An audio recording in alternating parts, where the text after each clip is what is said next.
siachi kuzungumza mambo yanavyoendelea duniani na athari zake kwa nchi yetu.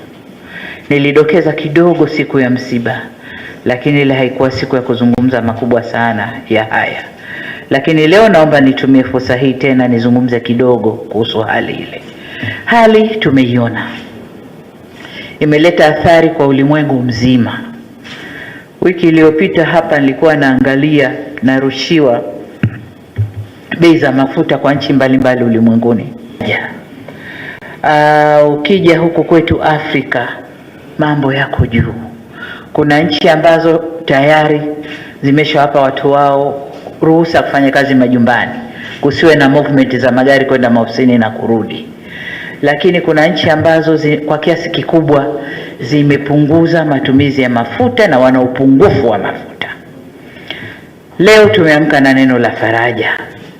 Neno la faraja kwamba angalau pale Humuzi sasa ukiongea nao vizuri wale jamaa vimeli vinapita pita, kwa hiyo inatupa hope kwamba meli itapita. Na kwa ile kuruhusu tumeli za awali za Ufaransa, za Japani, za wapi, kidogo nimeona bei ya mafuta imeshuka kidogo. Sasa hii inatupa matumaini, lakini vivyo vivyo hatumjui yule jamaa naye anavyoamka ndio dunia inavyocheza hivyo hivyo. Kwa hiyo nimesema niligusie kwamba tuna hiyo crisis. Ndani ya serikali tuna matumizi makubwa sana ya mafuta. Magari ni mengi, safari zetu ni nyingi. Niwaombe sana tuanze kupunguza matumizi ya mafuta. Tunaanza kupunguza matumizi ya mafuta. Nami naanza na ofisini kwangu. Ninapotembea maafisa wote wakubwa wote na magari yao nyuma wananifuata. Kuanzia sasa ninapokwenda kokote, wote nitawaingiza kwenye kibasi kimoja. Msafara utakuwa escort yangu ya polisi na yangu na gari ya akiba nyuma. Wanaobakia wote nawaingiza kwenye kibasi kukata matumizi ya mafuta.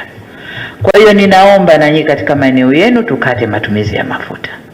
Lakini kwa sababu nazungumza hapa na wananchi wananiona, kaniongee na wananchi kwamba upandaji wa bei ya mafuta mara zote unakwenda na upandaji wa bei za bidhaa.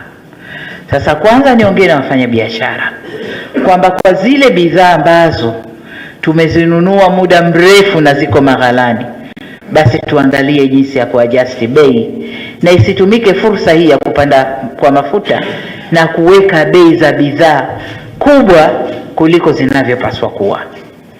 Lakini wananchi pia, kuna bidhaa ambazo zinaingia kipindi hiki ambazo zimekumbana na msukosuko huu, bidhaa zitapanda bei.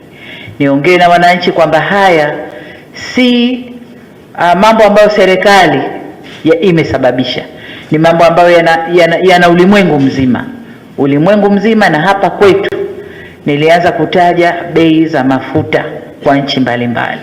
Hapa kwetu Tanzania bei ziko chini ukilinganisha na majirani zetu wote waliotuzunguka, pamoja na wengi wao kupunguza kodi kwenye mafuta, lakini bado Tanzania bei yetu iko chini kuliko wengine.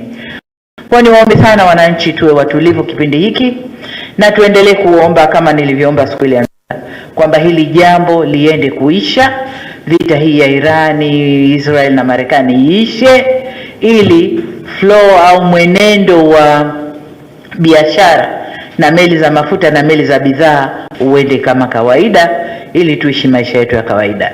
Lakini kwa sasa hivi niombe sana wananchi wa watulivu, wa wasamilivu. Sisi kama viongozi wa nchi mbalimbali tunajitahidi kunyanyua sauti zetu, kuzungumza na wenzetu, kushawishi wenzetu vita hii imalizike, ili maisha ya wananchi yarudi kuwa ya kawaida. Kwa hiyo niwaombe sana wananchi kwa watulivu.